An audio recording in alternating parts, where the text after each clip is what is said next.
박근혜 대통령의 주된 탄핵 사유가 어이없게도 헌법 제15조 직업선택의 자유 위반이에요. 이거 아는 사람 있어요? 박근혜 탄핵 사유가 헌법 15조 직업선택 자유였다는 거 아는 사람 손 들어보라 그랬어. 오늘 이제 제일 오늘 이슈가 됐던 칼럼이 바로 이제 송평인 칼럼. 현재 강일원 선례 폐기해야 선거 수용소. 이거 지금 제가 수도 없이 얘기한 거를 조중동 지면에 처음 들어갔죠. 어찌 보면은 박근혜 탄핵 세력이 가장 두려워하는 거. 강일원 선례를 폐기해라고 그냥 확 찌르고 나왔죠. 송평인 씨. 제가 송평인 씨한테 태블릿 조작을 계속 1년째 계속 보내고 있거든요. 송평인만큼 지금 정론직필하는 사람은 내가 없다고 제가 자신하지만 동아일보 사내에서 어떤 위치인지 모르지만 명백하게 본인은 알 거 아닙니까? 태블릿 조작이라는 것을 본인도 알 텐데 그걸 어떻게 본인 개인이나 이 자기 언론사에 반영을 못 시킨 점에 대해서는 송평인 위원도 나중에 책임을 상당히 크게 지게 될 겁니다. 예. 다른 사람보다 제가 더 많이 줬잖아요. 근데 그걸 보고 있으면서 아무것도 안 하고 있다. 그럼 본인이 어차피 선택한 길이니까. 다만 이제 이런 것들은 송평인이 아니면 딴 놈들은 쓸 엄두도 못 내는 거죠. 한마디로 강일원 선례를 폐기시켜버리자 이거거든요. 우리 독자들은 잘 알죠. 굉장히 이제 이제 주로 독일법을 많이 공부해가지고 앞부분 복잡한데 우리 얘기하면은 노무현 대통령 탄핵 심판에서부터 탄핵서에 중대한이라는 말을 집어넣었다. 이 중대한 법률 위반. 그래서 뇌물죄 얘기가 나온 거예요. 중대한 법률 위반이면은 어느 정도 법률 위반이냐, 음주운전이냐 뭐냐 이렇게 물어보니까 대통령으로서 직을 정리하려면은 뇌물죄 정도는 돼야지 탄핵할 수 있다. 이래서 박근혜 탄핵 때 뇌물죄를 사기쳐서 집어넣게 된 거죠. 윤석열이가. 근데 실제로 어떻게 됐냐? 박근혜 대통령의 주된 탄핵 사유가 어이없게도 헌법 제15조 직업선택의 자유 위반이에요. 이거 아는 사람 있어요? 내가 이거 오늘도 이 정철승 변호사하고 논쟁이 좀 있었는데 내가 제일 먼저 물어본 게 박근혜 탄핵 사유가 헌법 15조 직업선택 자유였다는 거 아는 사람 손 들어보라 그랬어. 이거는 촛불은 내가 볼 때 한 명도 아는 사람 없을 거고 태극기 내에서도요 100명 중에 한 명 알까 말까 할 겁니다. 전부 다 박근혜 케이지란 미르지란 돈 먹은 걸로 탄핵되는 거 알고 있지 않습니까? 근데 실제로 그 뇌물죄는 어느 순간에 뒤로 빼버렸고 강일원이하고 권성동이가 탄핵 사유는 직업선택의 자유 위반이야. 왜? 직업선택의 자유 위반에서 결국에는 직업경영의 자유를 전제로 하여서 이게 바로 이 기업 자유의 침해로 연결된 거거든요. 그러니까 헌법에 나와 있는 조항은 직업선택 자유고 이 헌법 정신을 어긴 거는 이 기업 자유의 침해다 이렇게 된 거거든요. 이게 박근혜 탄핵의 실체야. 뇌물은 없어졌어요.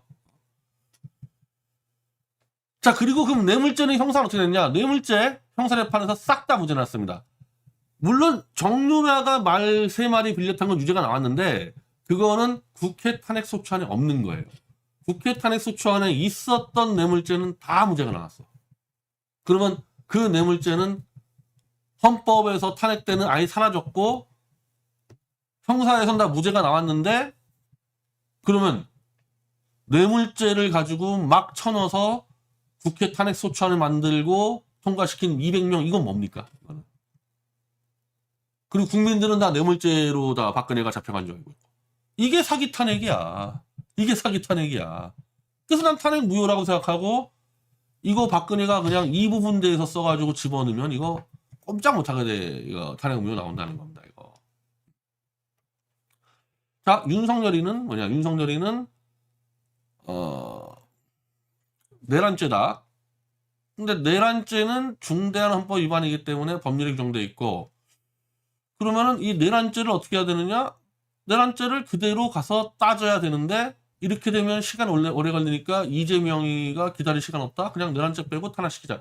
똑같이 박근혜 때랑 똑같이 이제 뇌물죄를 빼신 내란죄를 빼려는 거죠. 그러니까 송평인은 둘 다 잘못됐다 얘기하는 겁니다. 둘 다 잘못됐다고.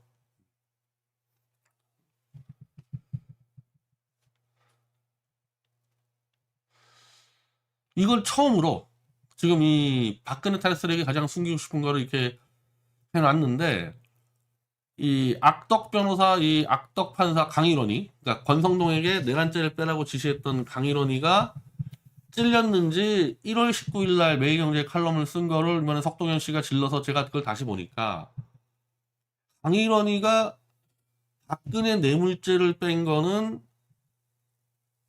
어차피 대통령은 형사상소추를 못 받으니까 내란죄와 외환죄를 빼고는 야 형사에서 이게 이렇게 이 수사가 안 되는 거 갖고 탄핵할 수 있겠냐? 그래서 뭐 싹 다 뺐다. 그리고 윤석열이는 내란죄는 형사로 수사가 되니까 그대로 같이 헌재에서 하면 된다. 이렇게 설명을 했어요. 여기 대해서는 저나 정철수 변호사나 둘 다 강일원이 이거 완전 말도 안 되는 얘기한다. 지금 송평인처럼 둘 다 잘못했다 그러든지 둘 다 맞다 그래야 되지. 박근혜 때 내란죄 뺀 거는 뇌물죄 뺀 거는 잘 됐고 이번 내란죄 뺀 건 잘못됐다. 이거 완전 최악의 논리거든요. 지금 강일원이가 지금 그런 논리를 펴고 있어요. 그 사기꾼 같은 놈이. 헌법에는 대통령 탄핵을 헌법과 법률 위반으로 규정해 놨지 않습니까? 그래서 노무현 탄핵 때는 어떻게 했냐? 노무현 탄핵 때도 한 열 몇 가지의 노무현이의 헌법 위반과 법률 위반을 쫙 적어놨어요. 그때 헌재는 어떻게 했냐? 국회가 적어놓은 거 쫙 다 따져가지고 1번 헌법 위반, 뭐 2번 위반, 뭐 3번 위반 아니고 4번 위반이고 이렇게 갔습니다. 이게 미국식이야. 그렇게 해서 총체적으로 다 보니까 한 14개 중에서 한 8개는 위반이고 4개는 위반이 아닌데 위반을 한 8개가 주로 공직선거법인데 공직선거법 위반 정도가 완전히 선거를 끝장낼 정도로 그렇게 심각하지 않다.